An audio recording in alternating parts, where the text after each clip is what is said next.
Lalakad tayo. Vertical. Ayan. Diba?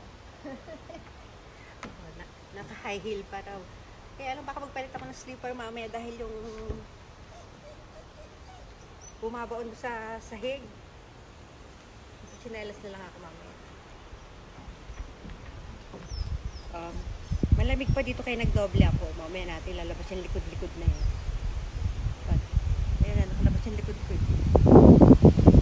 Natin ko, ay, sarap ng hangin.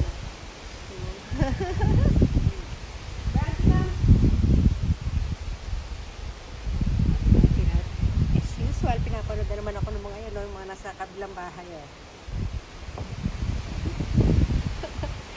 Ba't ba hindi ko maalit-alitan? Diba na yan? Ano ka si Madam Inuts? Si Madam Inuts ka ba? Kinakahulan niya ako, oh.